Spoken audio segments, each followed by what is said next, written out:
Nobody is going to come and save you from your gaming addiction. Whether you quit today or tomorrow or not is entirely up to you. And I was kept from quitting gaming for the longest time because I kept telling myself that I would be bored for the rest of my life if I never stopped playing video games. Existence would essentially just be mundanity if I didn't have a game to occupy myself with.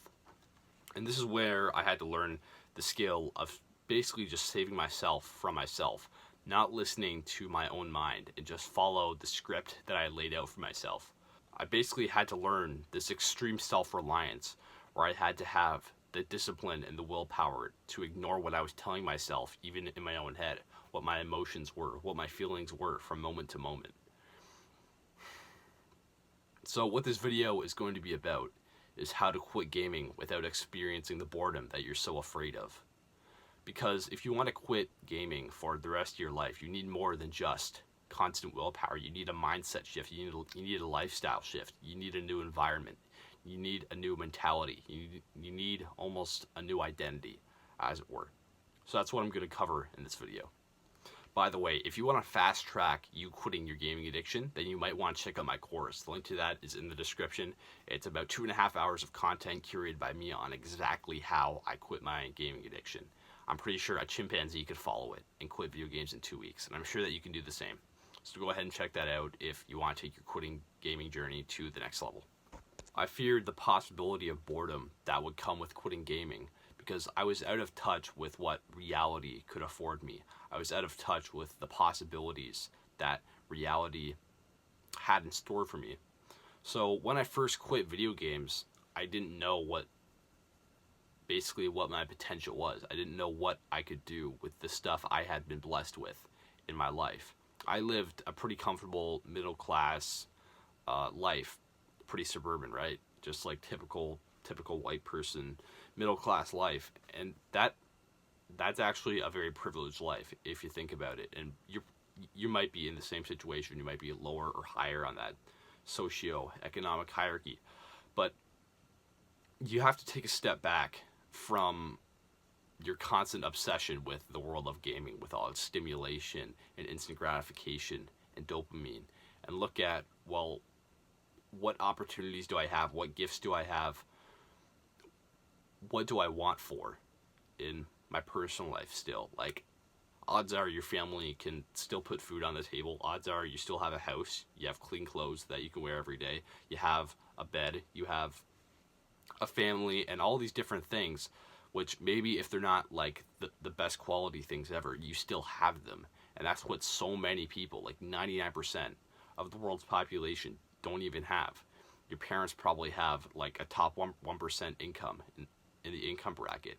And you have to realize that in order to get motivated enough to actually do something with yourself, it's that you've been granted all of these blessings, all of these gifts by whatever forces there are out there. And if you don't make something of those things, if you're not a good steward of those things, if you don't take care of those things, then you're probably not worthy of those things that you've been gifted with, right?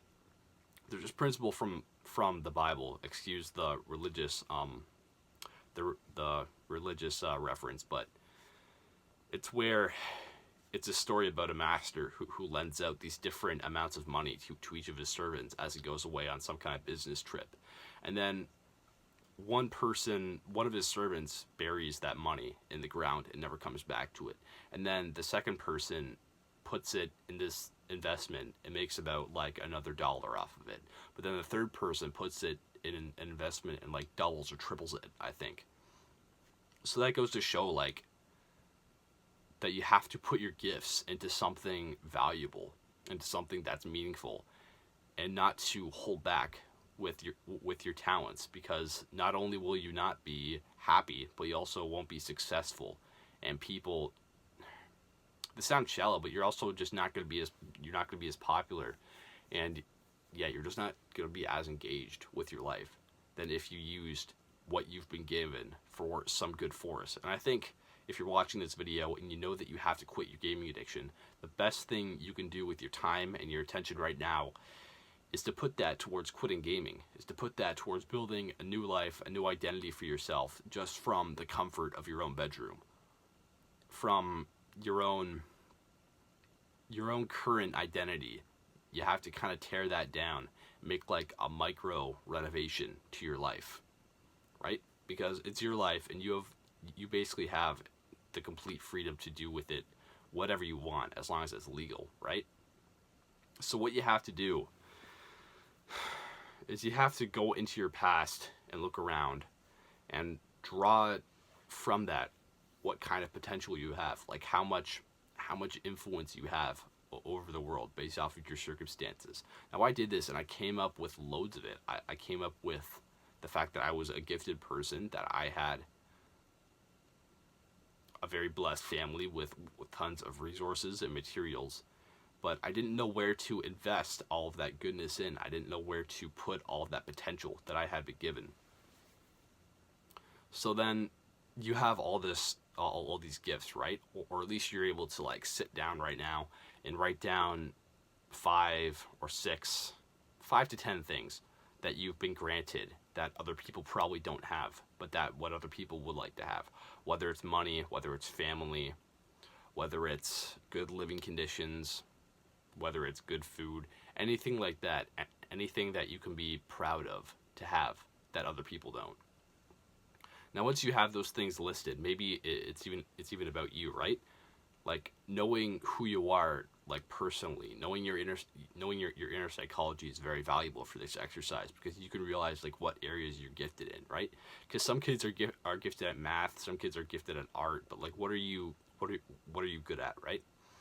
Where are your gifts? And if you don't know what your gifts are, if you don't know what your talents are, then where are you drawn? What are your interests? What's your vision of what you want to do with yourself when you were a little kid, right? What were you drawn to? And once you've identified that, you have to go into your own, into the selfish side of yourself, basically. Now, selfishness gets a bad rap today. It's kind of associated with like the greedy businessman who steps on people on the corporate ladder in order to advance himself, or it's like a sailor who grabs the lifeboat the moment the ship starts to sink and then goes out to sea by himself so he won't be floundering in the water. And what I think real selfishness isn't necessarily a bad thing. So before you start writing an angry comment about that, I want to say that you have this selfish instinct for a reason, right?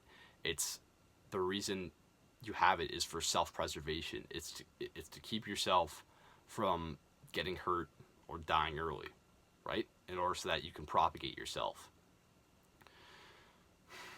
So if you can use that selfish urge, that urge of self-preservation to quit video games, then I think that would be extremely useful. So the way that I did that was I looked into the ways that I was lacking in life. I looked to the ways that I was coming up short compared to my peers in critical areas like friendships, relationships, money, that kind of stuff. I looked at where I could improve myself in terms of my peers.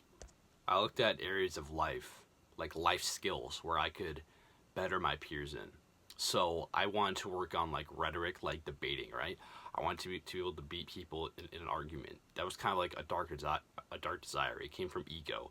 It came from kind of a dark place, but it drove me to quit video games because video games made me socially awkward. They made me not well spoken.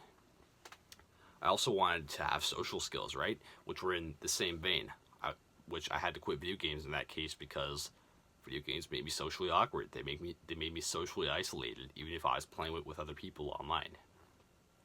I also wanted to get into fitness. I wanted to become stronger. I wanted to become faster so that I could show off during my phys ed class. And I did that. I got into the gym. I started doing cardio. I started doing all these different things. And I did them effectively enough so that they got me good results. So the point here is that I looked in the ways that I was lacking, and I used my ego, kind of these dark desires, to drive me forward in those areas. And if you can do the same, then why not do it, right? if you're addicted to video games right now, if you're staying up till midnight, 1 p.m. to 2 a.m., right? If you're staying up that late, just gaming away and trying to pursue these different objectives, which are just like smoke, they're like mist. You can't detect them, they don't mean anything. You just get this little achievement and like pops up on the right side of your screen, and that's it. That's your reward for the 12 hours that you spent trying to do this little side quest. If that's what your lifestyle looks like right now, then why not devote that hunger and that thirst that you have for achievement and success into something a little more meaningful, into something a little more long lasting, like yourself, like your physical and your mental well-being, like your skills, right? Learning skills is the new gaming in this channel, right? It's the betterment of the self compared to the betterment of your save file. They both require the same amount of effort. They both require the same amount of pain and failure and internal suffering. But if you can learn to deal with that suffering, as well as live as a productive member of reality, then everybody wins, right?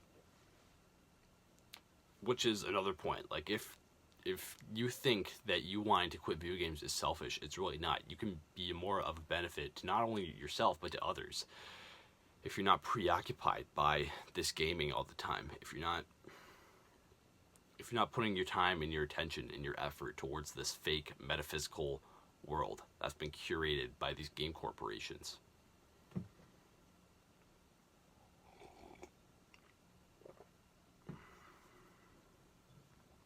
So I had to capitalize. I had to learn to capitalize off of my own selfish ambitions and passions, right?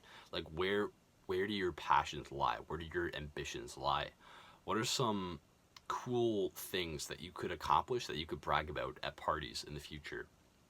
Like climbing Mount Everest or something like that. It doesn't have to be that ambitious or that ludicrous, but it's got to be something that you find personally fulfilling, because if you don't find your journey to quitting gaming personally fulfilling, if you don't find like you're going uphill, like you're constantly improving with every increment, with every successive day where you're not gaming, then you're just going to switch back to gaming. If you don't have this positive feedback loop of effort and rewards, then you're not going to be incentivized to keep not playing gaming, because why would you even bother?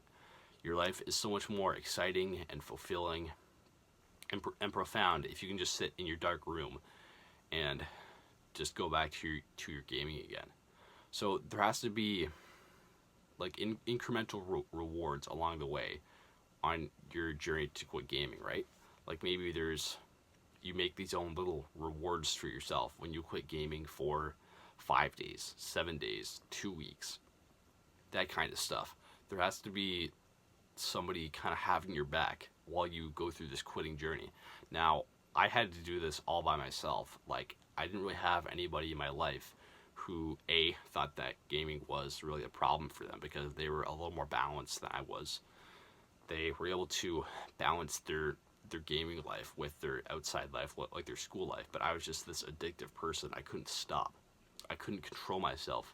I just was so obsessed. I was so passionate about gaming that I just played it day and night, and it was like the only thing I could think about. So I didn't have anyone who thought that gaming was a real issue to be dealt with.